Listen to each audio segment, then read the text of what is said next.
Buenos días, hermanos. El Señor me los bendiga grandemente.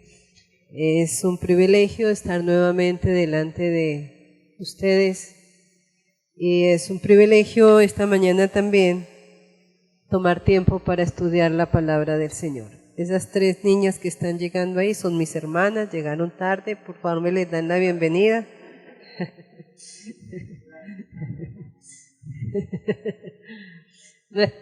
Muy bien. Vamos a inclinar el rostro y vamos a orar. Amante Señor que estás en los cielos,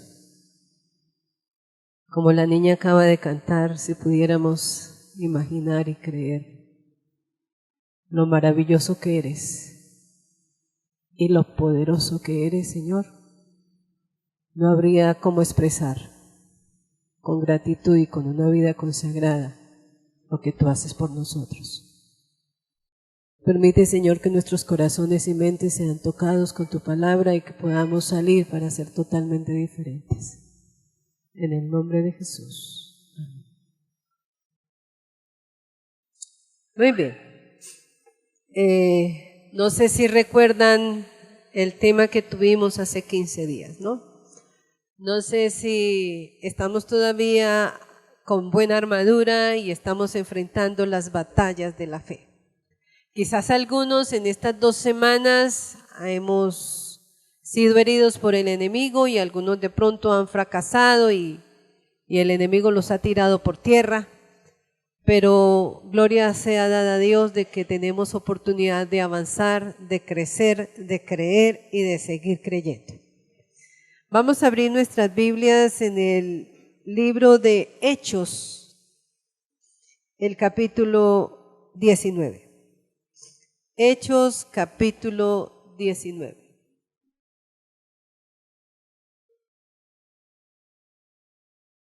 Y de una manera rápida vamos a mencionar que la historia bíblica en el relato de Hechos nos cuenta que una vez que Pablo fue convertido al Señor, llegó a ser el campeón de la verdad. Viajaba de lugar en lugar y de región en región predicando el evangelio que había salvado su propia vida. Versículo 1. Y aconteció que entre tanto que Apolos estaba en Corinto, Pablo andaba en las regiones superiores y vino a Éfeso y halló ciertos discípulos. Para no leer todo el capítulo, porque nos vamos a centrar solamente en una parte del texto, Pablo anda en Éfeso. La tarea es leer todo el capítulo 19 en sus hogares. ¿De acuerdo? Yo solamente voy a resumir. Pablo llega a Éfeso y encuentra una iglesia pequeña con unos 12 miembros. Y esos 12 miembros habían sido bautizados en el bautismo de Juan. Nunca habían oído que había un bautismo del Espíritu a través del nombre de Jesús. Así de que permanece Pablo en la sinagoga enseñando y se da cuenta que estos 12 discípulos no tenían el conocimiento del Espíritu Santo. Pablo los educa y finalmente la Escritura nos dice que son nuevamente bautizados y se engendra en esa pequeña ciudad una luz que brilla en todas las regiones aledañas. El apóstol Pablo, el que está escribiendo es San Lucas. San Lucas dice que el apóstol Pablo permaneció allí en esta pequeña sinagoga 3 meses y después de que vieron el portento de que fueron bautizados por el Espíritu Santo, hubo judíos de tradiciones antiguas que empezaron a trastornar a los nuevos conversos. Así es de que Pablo tiene que trasladarse a una escuela, dice la escuela de Tirano, y permanece allí departiendo la palabra del Señor por espacio de unos 2 años. La Escritura dice en ese capítulo que Dios hacía singulares maravillas por la vida, por las obras y por mano del apóstol Pablo. Versículo 19 dice, asimismo, versículo 20, así crecía poderosamente la palabra del Señor y prevalecía. 2 años de ministerio, 2 años de empuje, 2 años de trabajo. Versículo 11, Y hacía Dios singulares maravillas por mano de Pablo, de tal manera, que aún se llevaban sobre los enfermos los sudarios y los pañuelos de su cuerpo, y las enfermedades se iban de ellos, y los malos espíritus salían de ellos. ¡Wow! Ustedes conocen mis expresiones. Yo necesito entender este pedacito, porque de tal magnitud era la experiencia de Pablo, que Pablo tan solo era un conducto, tan solo era un canal de bendición frente a quienes le rodeaban. No me voy a interesar en explicar ese texto, usted tiene que investigarlo, pero la Biblia me dice que aún se llevaban sobre los enfermos los sudarios y los pañuelos ¿de quién? De Pablo. ¿Y qué pasaba con los enfermos? ¿Cómo se ha malinterpretado hoy en día eso? Porque hay muchas iglesias, y lo digo con cariño y respeto, hay muchas iglesias que creen en ese solo pedacito.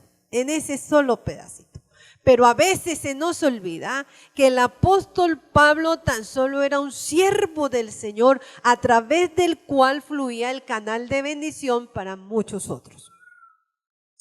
Y muy bien, en ese poder de su ministerio, la Biblia dice que entonces la palabra del Señor crecía poderosamente y muchos aceptaban el evangelio de la salvación. Pero nos vamos a centrar en los versículos 13 al 17. Dice así: y había algunos de los judíos exorcistas, vagabundos, que tentaron a invocar el nombre del Señor Jesús sobre los que tenían espíritus malos, diciendo: os conjuro por Jesús, el que predica Pablo. Y había 7 hijos de un tal Esceva, judío, príncipe de los sacerdotes, que hacían esto. Y respondiendo el espíritu malo dijo: a Jesús conozco y sé quién es Pablo, mas vosotros, ¿quiénes sois? Y el hombre en quien estaba el espíritu malo, saltando en ellos, se enseñoreó sobre ellos, pudo más que ellos, de tal manera que los hombres huyeron de aquella casa desnudos y heridos. Muy bien. ¿Van conmigo? ¿Está interesante el tema? Vamos a decir algo muy importante. En primer lugar, este suceso acontece en una comarca, en una familia que era judía. No era una familia que no tuviera conocimiento del Antiguo Testamento, de la Torá. Era una familia judía. El padre de esos 7 muchachos se llamaba Esceva. Y la Biblia dice que era príncipe de los sacerdotes. Quiere decir que había una jerarquía dentro del pueblo judío.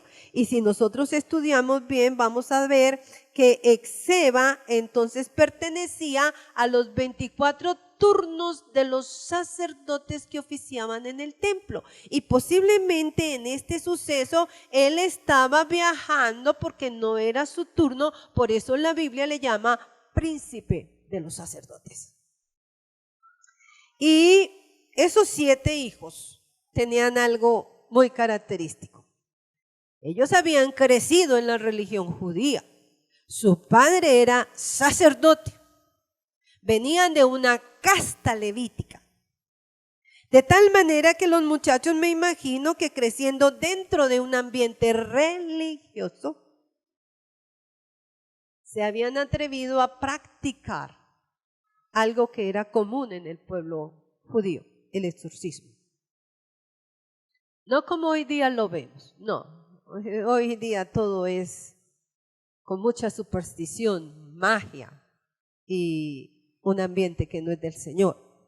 Pero en ese tiempo se practicaba el exorcismo y parecía que era como un arte que se entretejía en medio del ambiente, pero me gusta mucho que mi Biblia dice que había unos judíos exorcistas. ¿Cómo dice su versión en el versículo 13, por favor? ¿Cómo dice? Exorcistas ambulantes. me gusta mucho mi versión, dice vagabundos. Itinerantes, dicen otras versiones, de pueblo en pueblo. Y cuando ellos vieron que Pablo era un ungido del Señor, que Pablo era un conducto de bendición para los enfermos, ellos se admiraron de ese maravilloso poder y dijeron, wow, lo que nos falta a nosotros, porque nosotros sacamos demonios, vamos, vamos, vamos. Ellos sacaban demonios. Pero había algo raro que veían en Pablo que ellos no tenían. Y veían que Pablo hacía maravillas a través del nombre ¿de quién? De Jesús.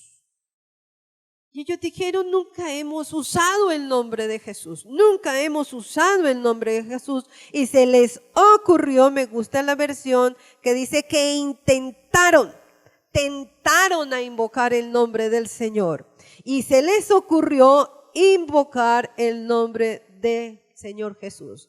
Ustedes saben que yo tengo una Biblia que todos anhelamos tener, ¿verdad? Estamos orando para que la vuelvan a editar, la Biblia al día. Dice aquí, Dios le dio a Pablo el poder de hacer milagros asombrosos. A veces bastaba poner sobre el enfermo un pañuelo o alguna prenda de Pablo para que el enfermo sanara o los demonios salieran. A unos judíos que viajaban de pueblo en pueblo echando fuera demonios, se les ocurrió la idea de invocar el nombre del Señor Jesús a manera de experimento. Mi tema se llama a manera de experimento. Se les ocurrió invocar el nombre del Señor Jesús a manera de experimento. Muy bien, van conmigo, vamos despacio. Ellos creían y se sintieron halagados al adquirir mayor prestigio, mayor grandeza, y pensaron que eso que Pablo decía y hacía, podían ellos también experimentarlo. Y entonces a manera de experimento, creen que Pablo tiene una fórmula y que dice en el nombre de Jesús. Lo usaron para alcanzar respetabilidad, que hicieron que era una buena idea para poner en práctica, y usaron el nombre de Jesús como un amuleto de buena suerte, como lo usan hoy en día.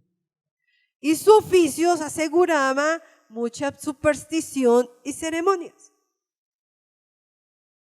Vamos a usar esto, vamos a hacerlo como un experimento. Eran conocidos como exorcistas, pertenecían a la religión judía, su papá era un sacerdote, su ambiente era religioso y quisieron usar el nombre de Jesús a manera de experimento. Conocemos, ya leímos el relato, que ese experimento fracasó. ¿Qué dice la Escritura? Que entonces el resultado de usar a manera de experimento el nombre de Jesús resultó en la mayor vergüenza, porque tuvieron que huir desnudos, heridos, porque el demonio pudo más que ellos, los dominó y los acabó. ¿Por qué? Porque usaron a Jesús como experimento. El poder de ese nombre. Si usted va a Éxodo 27, que es el tercer mandamiento, no tendrás dioses ajenos delante de mí. No te harás imagen. Y número 3, no tomarás el nombre del Señor en vano. Ese es el tema mío en esta mañana. Eso es lo que el Señor ha puesto en mi corazón. ¿Será que estamos usando el nombre del Señor a manera de experimento? ¿Será que estamos usando el nombre del Señor en vano? Y si usted mira la Escritura, va a encontrar que los judíos o los israelitas, allá en Éxodo 20, cuando Moisés le preguntó al Señor, y si el pueblo me dice cómo es tu nombre, nosotros en nuestro idioma decimos, yo soy el que soy. pero en el original es un nombre en consonantes impronunciable. ¿Por qué fracasaron los hijos de Esceva? Porque usaron el nombre del Señor a manera de experimento. Ahora, si yo aplico esto a mi vida, si lo aplicamos a nuestra vida, por favor, tener el nombre de cristianos, pero no vivir como Él, es experimentar con Jesús.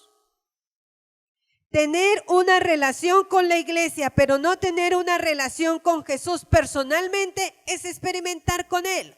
Ojo, hijos, Javier Emerson, por favor, tener una relación con la teoría, pero no practicarla, me hace ser un cristiano que experimenta con Jesús. Y me lleva el fracaso el tener el conocimiento, pero no vivirlo. El tener la información sin tener una conexión espiritual.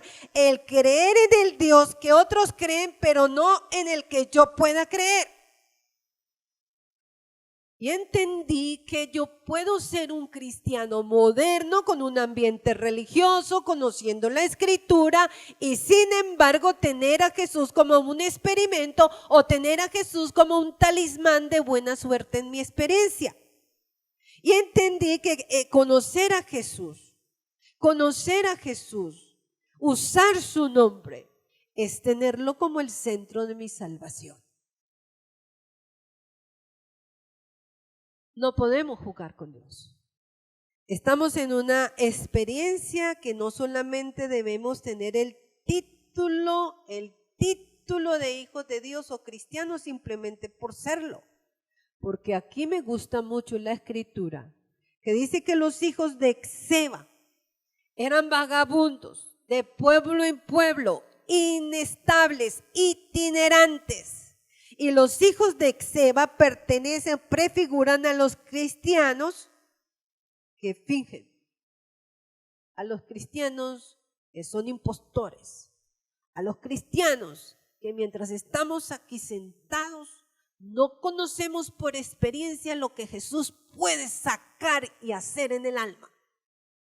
Voy a hablar con mucho cariño, pero tengo que ser directa, porque esa experiencia, los cristianos que lo son por experimento, quieren la luz, quieren bendiciones, quieren beneficiarse de lo que trae la verdad. Y se nos olvida que el Dios de la Biblia y el Cristo de la Biblia no deben ser un experimento, deben ser la realidad que tú y yo debemos vivir cotidianamente. Y entiendo también que no podemos cubrirnos con la religión, no podemos cubrirnos con el bautismo, no podemos cubrirnos con el sostén propio, no podemos cubrirnos con el vegetarianismo, no podemos cubrirnos con ninguna teoría de la verdad, no podemos cubrirnos usando el nombre de Jesús, tan solo para ser avergonzados, heridos y derrotados por el enemigo. Y voy a unir el tema de hoy con el tema de hace 15 días. ¿Qué se acuerdan que predicamos hace 15 días, mis amores? La armadura. ¿Qué era lo que teníamos que colocarnos aquí? El cinturón. A ver, ¿de qué era? La verdad. La cota de justicia. Los pies, la paz. El yelmo de la salvación. El escudo de la fe. La espada del Espíritu, que es la palabra de Dios, y orando en todo el tiempo. Muy bien. Yo no sé si usted en estas 2 semanas el diablo lo ha herido, lo ha avergonzado y lo ha tirado. No se nos debe olvidar Colosenses 2:16, que fue lo que hizo la cruz, avergonzar al enemigo. Lo sacó a la luz y lo puso en vergüenza, no solo en esta tierra, sino en el cielo. Entonces, desde la cruz, Satanás lo único que hace es intentar buscar seres humanos que puedan avergonzar el nombre de Cristo. Y aquí tenemos un ejemplo. Aquí tenemos un ejemplo de cómo podemos avergonzar el nombre de Cristo. Es peligroso, queridos hermanos, con todo mi corazón, con todo mi amor les digo, es peligroso tomar a la ligera la realidad de que somos participantes de una batalla sobrenatural. Es muy peligroso. Y si nosotros no estamos conscientes de esa batalla sobrenatural, vamos a ser avergonzados, vamos a ser muy avergonzados. Y no solamente será nuestra vergüenza, sino que con nosotros el enemigo puede avergonzar al Señor.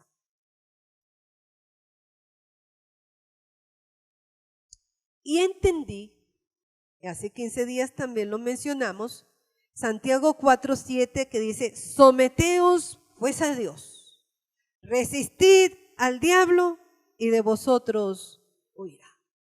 Someteos pues a Dios, resistid al diablo y de vosotros huirá.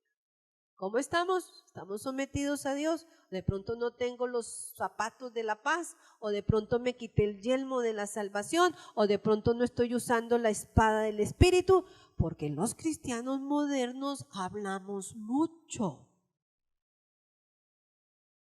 Y Patico, vivimos poco. Se llenan la boca de teoría, pero las manos están vacías de la práctica. Tenemos el sentimiento de ser cristianos, pero los pies corren presurosos al mal. Queremos que el Señor dirija mi vida, pero en los momentos donde creo que Dios no me mira, yo dirijo la vía. Tenemos un conflicto y tú y yo no alcanzamos a comprender que la batalla es real. El enemigo es real. Yo somos los blancos para que Él pueda avergonzar a Jesucristo. Ahora, con Dios, como con Dios no jugamos. Perdónenme, para algunos será nuevo, pero para mí fue precioso encontrar que Satanás en este escenario predicó. La mejor predicación de Satanás. ¿Cómo, profe? La mejor predicación de Satanás está registrado en Hechos 19, 11 al 17. En primer lugar, ¿qué fue lo que dijo Satanás? A Jesús conozco. ¡Wow! ¿Era real lo que él decía? Sí. ¿Conocía a Jesús perfectamente? Sí. ¿Sabía quién era Jesús? Sí. El mentiroso, el padre de la mentira, diciendo por primera vez la verdad. El padre de la mentira predicando. Yo alabo a Dios. El padre de la mentira ayudando por el poder que el Espíritu Santo tenía de Pablo, ayudando a predicar la verdad. Cuando los demonios se sujetan a la soberanía del Todopoderoso, lo que ellos tienen que decir es verdad. Y escuchen lo que les voy a decir. El enemigo predicó ese día delante de la multitud que estaba allí: a Jesús conozco. El enemigo sabía exactamente quién era Jesús y conocía perfectamente la vida inmaculada de Jesús. Lucas 4:34, rapidito, Lucas 4:34. La Biblia nos dice ahí que Jesús llegó a una sinagoga. No se duerman, mis amores, pellizquen. Si usted mire a su compañero, si está dormido, pégale un pellizco. Carlitos. Muy bien. Había un hombre endemoniado en la sinagoga, dice Lucas 4, y Jesús llegó allí.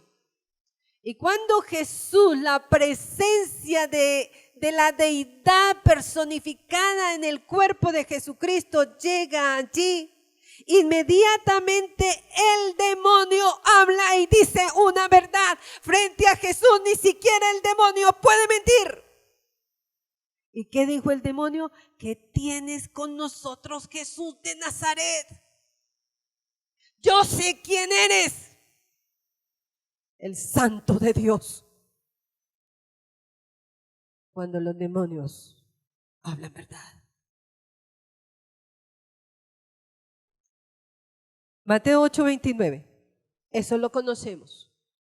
Se refiere a los endemoniados gadarenos. Cuando Jesús se acerca a la comarca y los endemoniados salen a su encuentro, ¿qué fue lo que ellos expresaron?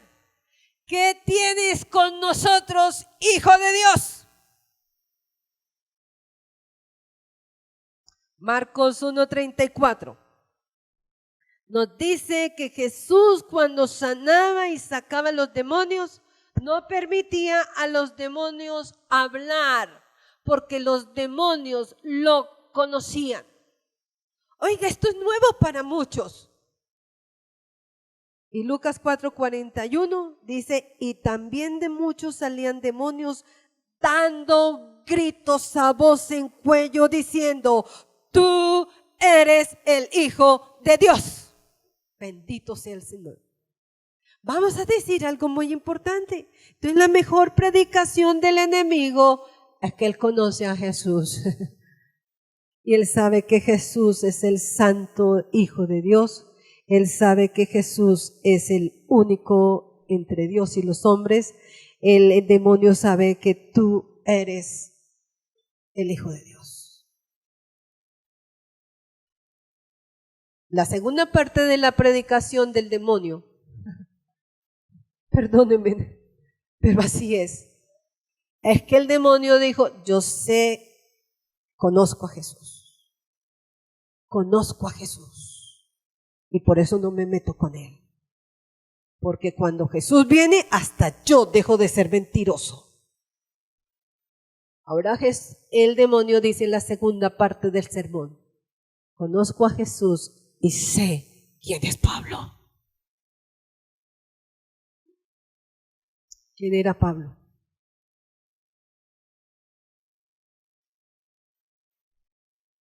Un campeón de la verdad. Cuando el demonio dice, sé quién es Pablo, ¿qué era lo que el demonio veía que no se metía con Pablo? A ver, hermanos, ¿qué era lo que veía el demonio que no se metía con Pablo? Pablo tan solo reflejaba en su vida el carácter y el poder de Jesús. ¿Lo necesitas tú y lo necesito yo? Sí. Pablo llegó a decir, porque para mí el vivir es Cristo. Y si tengo que morir, gano. Porque la vida del apóstol Pablo tan solo era un canal a través del cual fluía la vida eterna. Tanto que cogían las ropas del apóstol Pablo y sanaban los enfermos. Hoy día se cogen pañuelos y se hacen sanidades espurias porque no se revela el carácter de Dios en la vida de quienes lo practican y de quienes lo predican. El demonio dijo, yo sé quién es Pablo. Con Pablo no me puedo meter. ¿Será que el enemigo puede decir eso de nosotros? Tenemos que llegar a esa experiencia. Usted estará pensando, profe, qué sermón tan deprimente. ¿Sí o no? Porque uno dice, uy, Señor, ¿cómo puedo? Vamos a ver la fórmula sencilla. Y le he pedido al Señor con corazón que nos ayude a entender este gran tema. Yo sé quién es Pablo, dijo el demonio. Quiere decir que tenemos que llegar a una experiencia que cuando el demonio pase por el lado de nosotros diga, ¿el qué? Ah, no, con ese no me puedo meter. Y que pase por nuestra vida, Jorge, ah, no, con ese tampoco. Carlitos, y quieto, no, pero tampoco, con ese no me puedo meter. Juvenal, Norita, mis amores, mis pacientes, que el demonio pase por el lado de nosotros y diga, no, ¿Por qué no se puede meter con nosotros? Porque aquí, en donde quiera que hablemos, lo que digamos, lo que sintamos, es Jesús una real vida para nosotros. Pero mis amores, si le abro la puerta al enemigo, él solamente espera un huequito por donde él se pueda meter. Él solamente espera que usted se desconecte un minuto. Porque él sabe que tú y yo desconectados de la fuente somos el blanco. Y vamos a decir algo muy importante. Allá en Hechos 16 al 18 me gusta mucho que estemos clarificando estos conceptos. Dice Hechos 16 al 18. Estaba Pablo trabajando con Timoteo y estaba allí evangelizando y llegaron a Tiatira y entonces resulta que se encuentran con una muchacha adivinadora. ¿Se acuerdan de esa historia? Que daba mucha ganancia a sus amos. Y dice el versículo 16, y aconteció que yendo nosotros para orar, al momento de la oración, una muchacha que tenía espíritu pitónico nos salió al encuentro, la cual daba grandes ganancias a sus amos adivinando. Esta, siguiendo a Pablo y a nosotros, daba voces diciendo, ¿qué era lo que decía?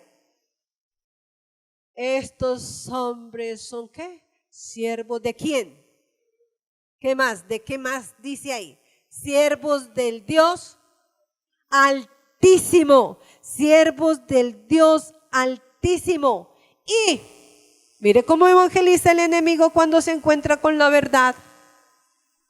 Son siervos del Dios Altísimo, los cuales os anuncian el camino de la salvación. ¡Wow! ¿Qué era lo que quería el enemigo hacer con esta muchacha adivinadora? Que el prestigio y la fama se la llevara el demonio. Pablo podría haberla dejado como una buena propaganda. Finalmente el diablo estaba predicando. Pero Pablo inmediatamente se voltea, reprende al demonio y la muchacha vuelve a la normalidad. Eso nos indica que hay muchos en esta tierra que predican el evangelio y que no tienen el Espíritu del Señor.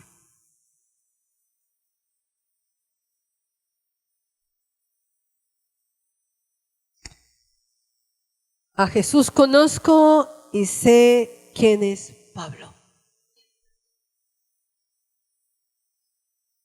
Tópico número 3 en el sermón del demonio.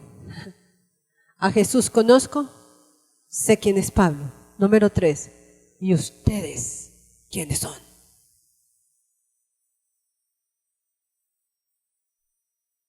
¿Y ustedes quiénes son? Cuando el demonio pregunta a ustedes quiénes son, les está diciendo lo que hace 15 días predicamos. Esos 7 hijos de Seba no eran una amenaza para el enemigo. Somos amenaza para el enemigo cuando tú y yo nos llenamos de Dios. Cuando tú y yo nos aferramos en medio de lo que somos para decirle, Señor, ten misericordia de mí. Cuando nos vestimos la armadura en medio de la guerra sin tregua y tú estás con la verdad, con la justicia, con la salvación, con la fe, con la espada, con la paz. Y estamos tambaleando porque la lucha es grande. Y dijimos hace 15 días que el que está delante de nosotros pelea por nosotros las batallas. ¿Y qué sucede entonces? Somos una amenaza para el enemigo. Y no hay nada que Satanás tiemble que vea un alma que se arrodilla para pedir ayuda. Y aquí el enemigo predica y le dice, ¿y ustedes? ¿No se parecen a Pablo? ¿No tienen a Jesús? ¿Y ustedes qué vienen a hacer aquí? ¿Y ustedes quiénes son? No eran sus enemigos, eran sus secuaces. Los conocía y los usaba en su reino dividido. No tenían poder porque no tenían a Jesús ni al Dios de Pablo.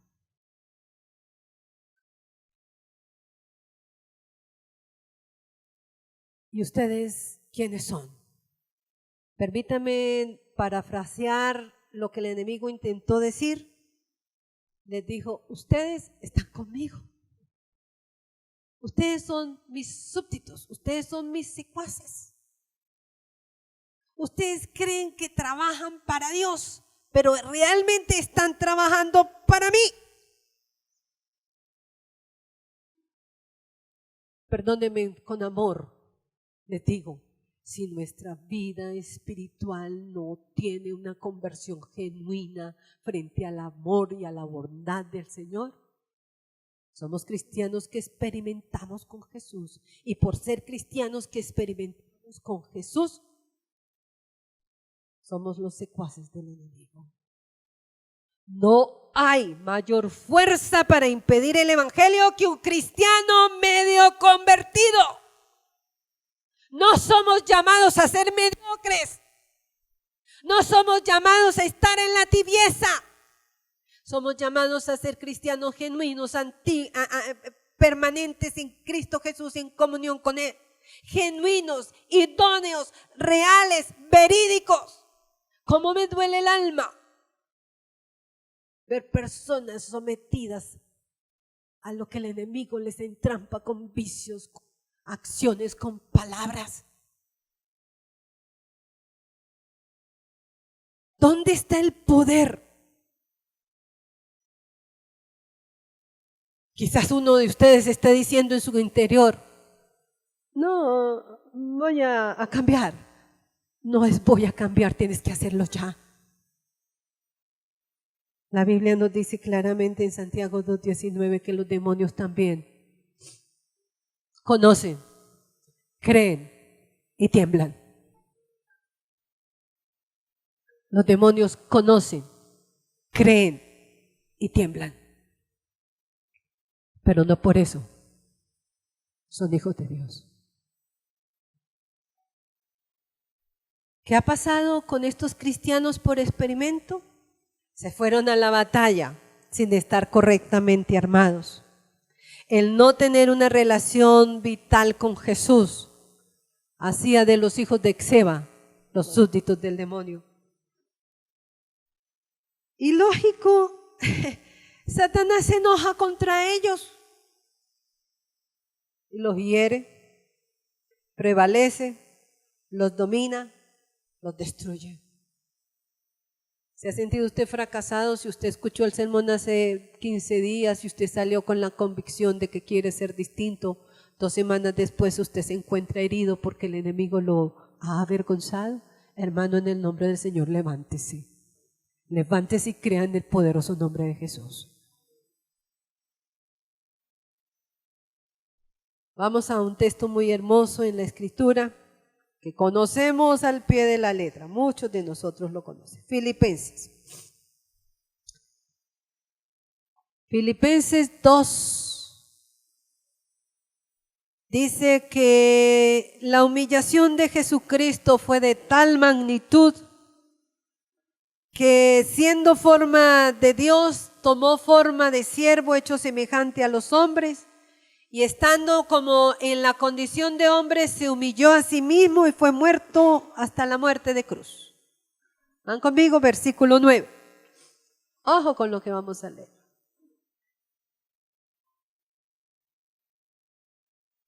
Por favor, silencio, gracias. Por lo cual, versículo 9, por lo cual Dios también le ensalzó a lo sumo y le dio a Jesucristo un nombre que es sobre todo nombre.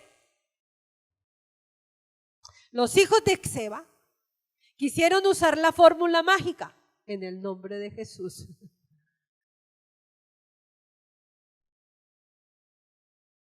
Y Filipenses nos dice que Dios le ensalzó a lo sumo y le dio a Jesucristo un nombre que es sobre todo nombre, el nombre de Jesús. Mecánicamente nosotros oramos y siempre decimos en el nombre de Jesús, pero eso significa mucho. Debe significar mucho, no debe ser algo mecánico. Filipenses 2 dice, versículo 10, para que en el nombre de Jesús.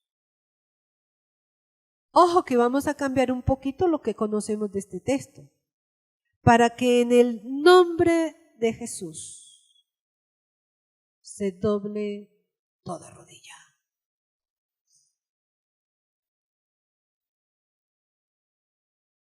A veces creemos que en el nombre de Jesús se doble toda la rodilla, es para orar. Ese es un pedacito. Pero solo el nombre de Jesús puede hacernos hincarnos ante su presencia para reconocerlo como Señor y soberano. Solo es en el nombre de Jesús donde tú y yo tenemos victoria si tú y yo entendemos qué significa el nombre de Jesús. Si yo uso el nombre de Jesús, significa que mi vida está imantada, está unida, está enmarañada con la vida de Jesucristo. Ahora soy humana, soy pecadora, soy frágil, soy vulnerable. El Señor sabe eso. ¿Qué tengo que hacer entonces? No soltarlo. Aferrarme y decirle, Señor, si tu nombre es tan poderoso, si tu nombre es tan poderoso que me sostiene, por favor, Padre, no voy a soltar el nombre de Jesús. Y quiero retarlos en esta mañana para que usted cambie su oración. Para que cuando tú y yo pronunciemos el nombre de Jesús, hay muchas victorias que serían ganadas si usted usa correctamente el nombre de Jesús. Hay muchos fracasos que se podrían tornar en bendiciones si usted usa correctamente el nombre de Jesús. Pero tenemos el título y no la experiencia. Tenemos el conocimiento y la teoría y no la práctica.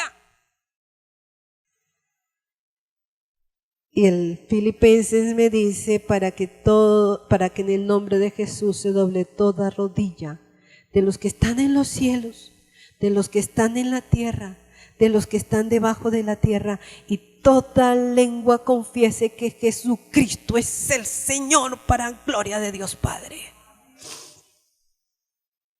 Toda lengua confiese quién es Jesucristo. Tú no puedes decir que Jesucristo es tu redentor si no vives la redención. Tú no puedes decir que Jesucristo es la verdad si tu vida tiene mentira. Tú no puedes decir que Jesucristo es tu luz si en tu alma anida la oscuridad. Y aquí me dice una fórmula, es más sublime. Y dice, y toda lengua confiese, dobla tu rodilla y confiesa que Jesucristo es el Señor, a la gloria del Dios Padre. Jesucristo entonces debe ser mi Señor, Jesucristo debe ser mi luz, Jesucristo debe ser mi vida, Jesucristo debe ser mi prioridad, Jesucristo debe ser mi Salvador, mi amigo, el que me conduce, el que siempre permanece conmigo, que no lo voy a soltar. Jesucristo es el Señor. Ahí en este libro que quiero mucho, Camino a Cristo, dice así. Jesús dijo, página 101, en esta versión: pediréis en mi nombre. ¿Tiene usted problemas? Yo los tengo. ¿Tiene usted fracasos? Yo los tengo. ¿Tiene usted dolores emocionales? Yo también los tengo. ¿Anhela usted una vida diferente? Yo también la anhelo. ¿Ha llorado delante del Señor Jesús? Yo también he llorado. Pero aquí hay una promesa. No importa cuál sea la situación que tú y yo vivamos, dice, pediréis en mi nombre. Escuchen esto. Pediréis en mi nombre. Y no os digo que yo rogaré al Padre por vosotros, porque el Padre mismo os ama. Y dice, yo os he elegido a vosotros, para que cuanto pidiereis al Padre en mi nombre, Él os lo dé. ¿Crees eso, Carlitos? Cualquier cosa. Pero para pedirle cualquier cosa, debo estar en el nombre, en la vivencia de Jesús en mí. ¿No les parece una maravilla de Dios que este cuerpo finito, pecador, tenga el privilegio de que seamos canales a través de los cuales fluya amor, vida y salud para otros? Pero hay que pedir en su nombre, para que cuanto pidierais al Padre en mi nombre, Él os lo dé. ¿Tiene usted pedidos a Dios? Yo tengo unos grandísimos. ¿Le parece a usted que lo que usted está pidiendo es imposible? Yo también tengo muchas cosas que son imposibles para la mente humana. ¿Sufre usted alguna enfermedad que usted cree que nunca va a salir de ahí? Por favor. ¿Tiene usted problemas en su hogar, el esposo, la esposa, los hijos, jóvenes de Gadara, sus vicios, sus hábitos, lo que el enemigo ha tratado de destruir? Aquí que no tenemos esa experiencia, tenemos mucho que pedir, porque tenemos mucha necesidad. Y dice, para que cuanto pidiereis al Padre en mi nombre, oiga, solamente es postrarnos con corazón contrito y humillado, decirle, Señor, tengo este pedido para ti, pero te lo voy a pedir en el nombre de tu Hijo. Y el Padre dice, wow, si tú me lo pides solo, pues yo no sé, pero me lo estás pidiendo en el nombre de mi Hijo.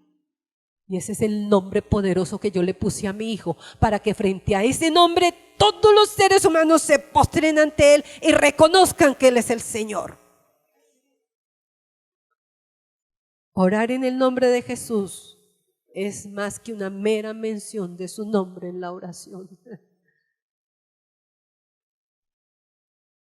Es orar, en su nombre es orar con los sentimientos, con el fervor, con el espíritu de Jesús, creyendo en sus promesas, confiando en su gracia y haciendo sus obras. No podemos orar simplemente, Señor, Señor, te suplico, dame esto. Debemos creerle a Él que Él es el Señor. Debemos tener una vida de oraciones inoportunas. Debemos pedir cualquier cosa, pero tenemos que vivir creyendo que Él es el Señor. Más adelante dice, si tan solo pensáramos en Él tantas veces como tenemos prueba de su cuidado por nosotros, lo tendríamos siempre presente en nuestros pensamientos y nos deleitaríamos en hablar de Él y en alabarle. Eso es su nombre. Hablamos de las cosas temporales porque tenemos intereses en ellas. Hablamos de nuestros amigos porque los amamos. Les contamos nuestras tristezas y alegrías, están con ellos. Sin embargo, tenemos razones infinitamente mayores para amar a Dios que para amar a nuestros amigos terrenales. Y debería ser la cosa más natural del mundo tenerlo como el primero en todos nuestros pensamientos, hablar de su bondad y alabar su poder. Muy bien.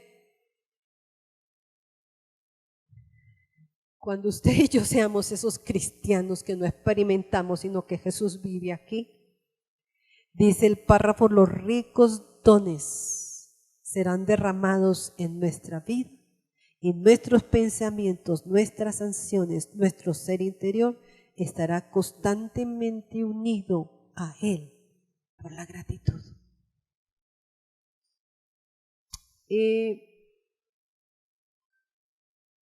Me gusta mucho Entender que en medio de los espacios que Dios nos da, mis amores, por favor, en el nombre de Jesús, no le dé tregua al enemigo. Resístalo. Sométase a Dios. Resístalo. ¿Y qué va a pasar? Hay un sermón por ahí guardado.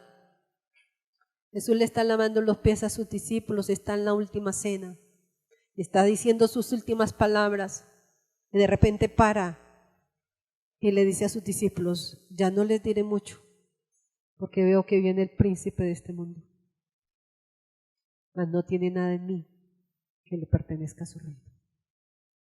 Que cuando el enemigo pase por nuestras vidas, no encuentre asidero en nuestra experiencia. No le des chance al enemigo, por favor. El único que viene es a avergonzarte, a herirte, a dominarte, a dejarte desnudo y tirarte en la increpitud de la vida. Jesús viene a recogerte. Jesús viene a alzarte. Jesús viene a perdonarte y decirte: no importa si eso hizo el enemigo contigo, yo quiero hacerte una nueva criatura. Por favor, no se suelte.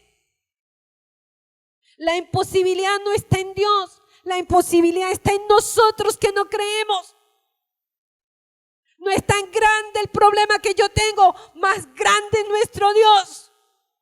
Tú solamente tienes tu fuerza física. Dios es el Todopoderoso. Él es el Señor. Y cuando tú y yo seamos llenos, por favor, no es fácil. Usted sale de aquí en este momento diciendo: Señor, quiero ser diferente. Pero salgamos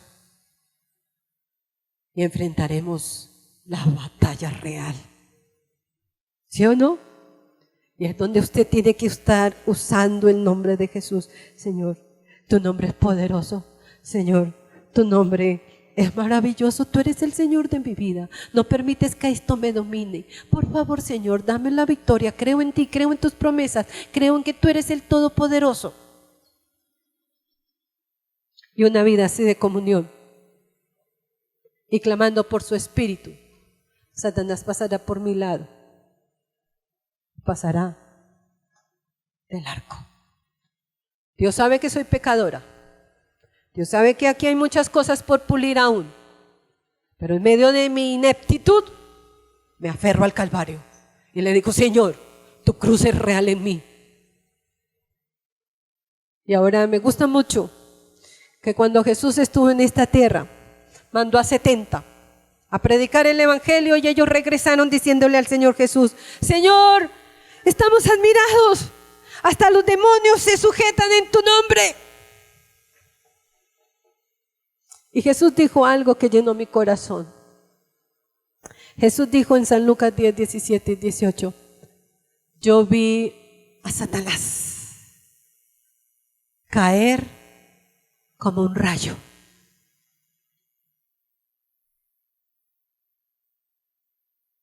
Yo veía a Satanás caer como un rayo delante de ustedes.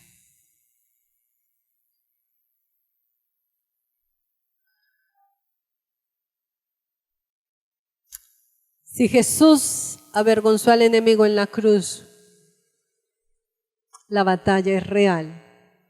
Él quiere avergonzar a Jesús con nosotros. Pero si tú y yo usamos el poderoso nombre de Jesús en vida, en experiencia, en sentimiento, en práctica, Jesús ve cómo Satanás va a caer como un rayo y no tendrá poder sobre nosotros. Hermanos, con todo mi corazón, busquemos y aferrémonos a ese poderoso nombre. Es un nombre que le dio Dios poderoso, porque Él es el Señor.